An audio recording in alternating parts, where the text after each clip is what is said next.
यज्ञ के द्वारा कोरोना महामारी पर रोक लगाई जा सकती है। प्रमुख आचार्य परम पूज्य श्री राम कुंडल शुक्ल जी महाराज।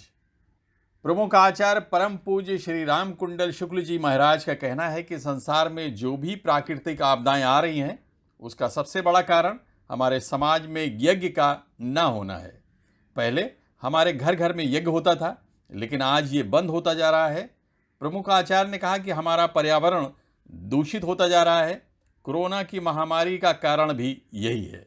उन्होंने कहा कि विश्व में सुख शांति के लिए, पर्यावरण की रक्षा के लिए यज्ञ का होना बहुत ज़रूरी है।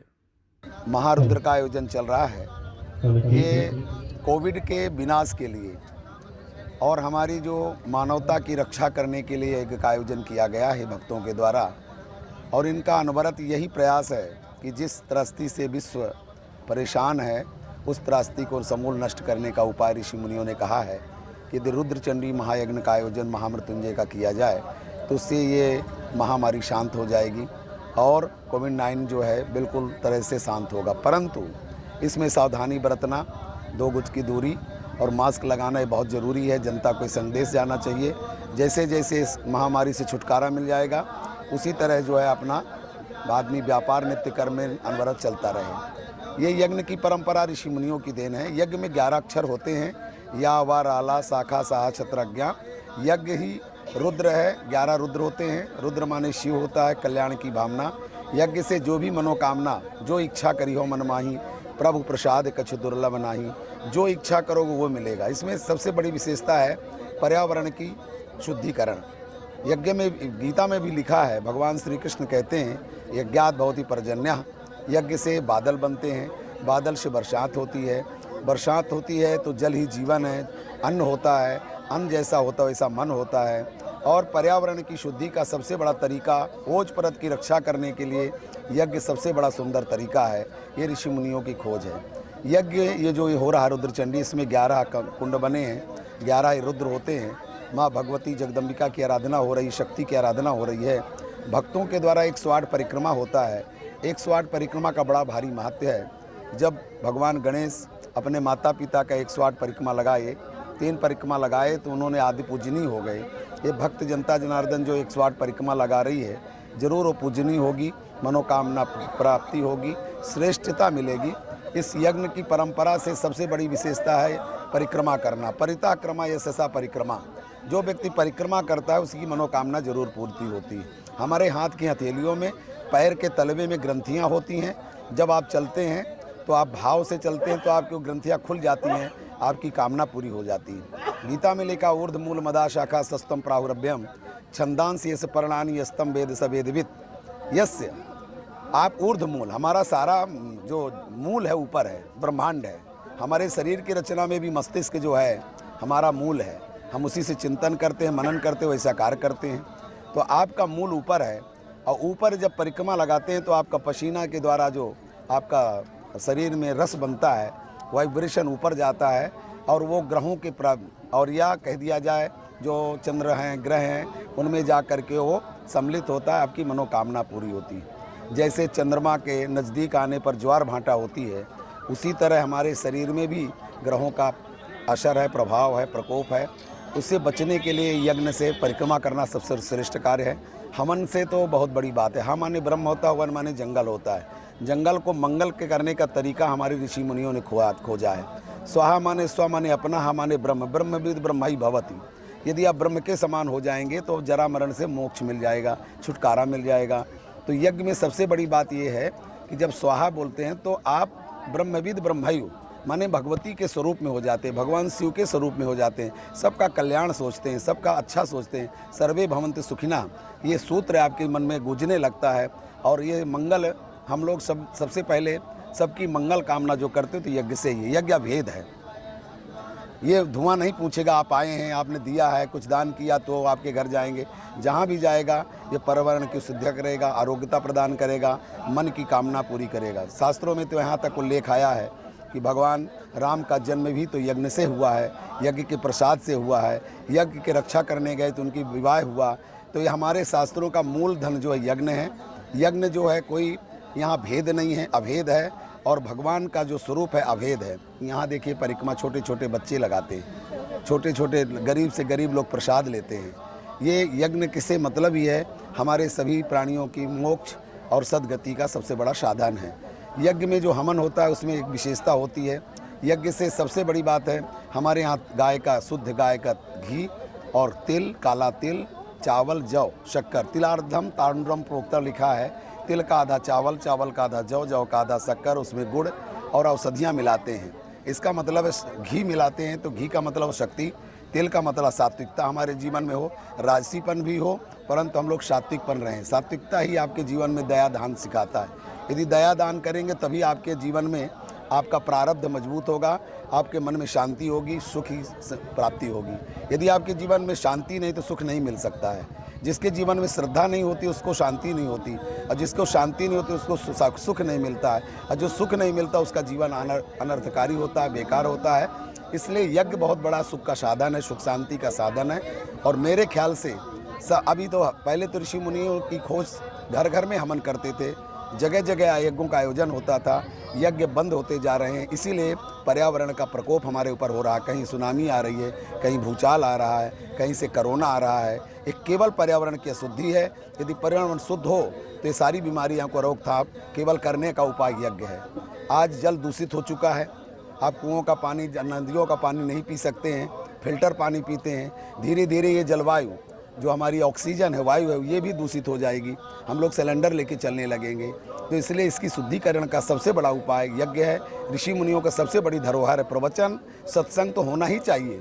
पर वो तो एक, जैसे आपको कहा जाए कि भोजन करो, भोजन न दिया जाए तो आपको तृप्ति नहीं मिलेगी, शांति नहीं मिलेगी, शक्ति का संचार नहीं होगा। उसी तरह यदि आपको भोजन प्रवचन किया जाए, यज्ञ ना हो, तो सृष्टि में आपको सुख शांति और पर्यावरण की शुद्धि नहीं होगी।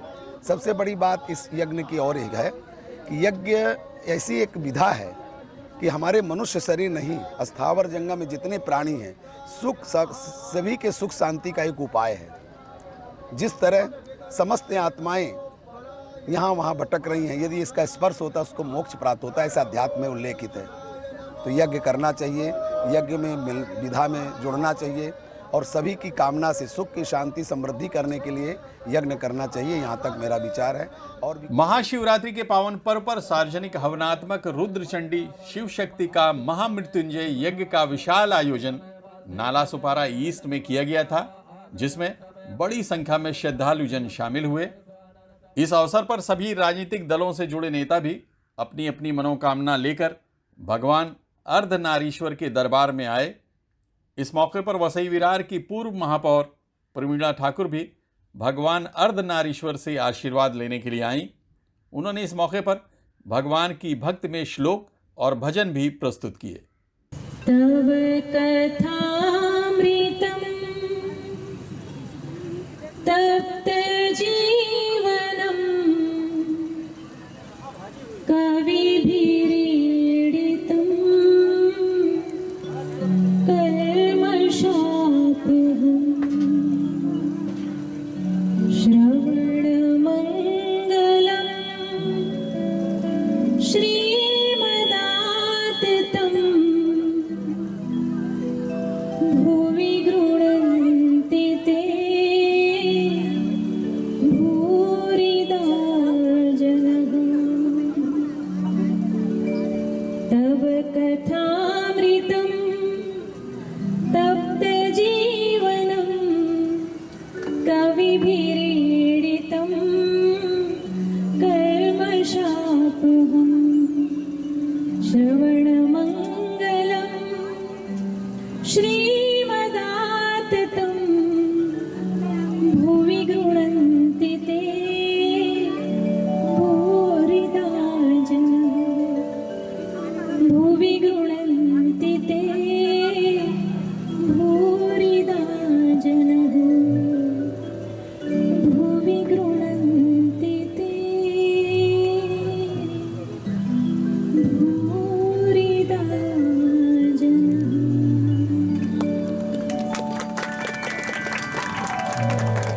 और जो प्रमुख आचार्य परम पूज्य श्री रामकुंडल शुक्ल जी महाराज ने प्रेस 9 न्यूज से बात करते हुए इस महायज्ञ में जिन लोगों ने सहयोग किया उनका आभार भी व्यक्त किया। रुद्रचंडी शिवशक्ति महामृत्युंजय महारुद्र का जो आयोजन है इस जगह में तीसरा वर्ष है।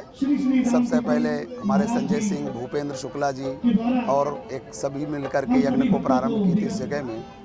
और पिछले साल हमारे बीच में केडी शर्मा जी आए और सभी भक्तों को, उमेश नाइक जी हैं आप, यहाँ के बहुत ही संभ्रांत व्यक्ति हैं और एक तरह से नाला सोपारा के सभी राजनीतियों के आधार स्तंभ हैं उमेश नाइक जी। इनके तत्वाधान में हमारे जो केडी शर्मा जी हैं, ये सब मिल करके, और ये तीसरा वर्ष है। सबसे पहले तो ये सभी भक्त जो हैं सब इनके साथ मिल करके यज्ञ का आयोजन करते हैं और धार्मिक आयोजन करते रहते हैं। संजय सिंह विशेष रूप से यहाँ खड़े होकर के पूरी तरह से इस यज्ञ को विधा को पूर्ण करने की बात चलती है। अब ये यज्ञ जो है लोगों के मन में छा गया है। रात दिन परिक्रमा, भंडारा, प्रसाद चलता रहता है।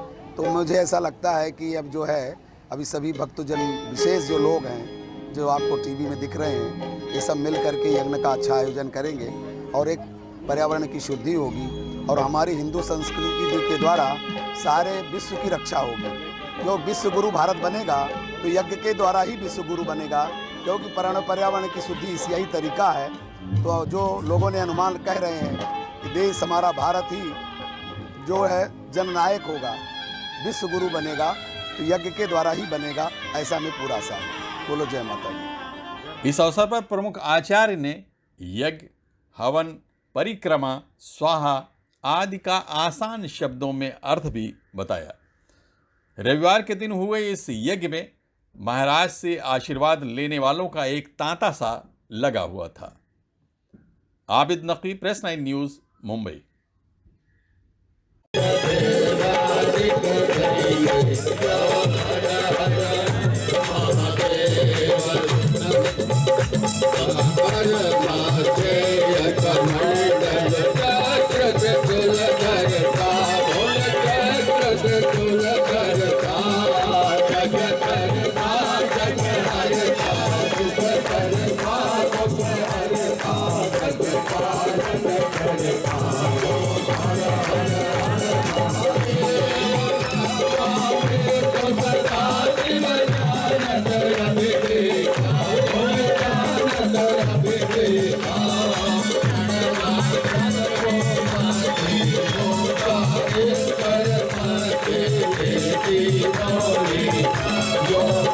हर हर हर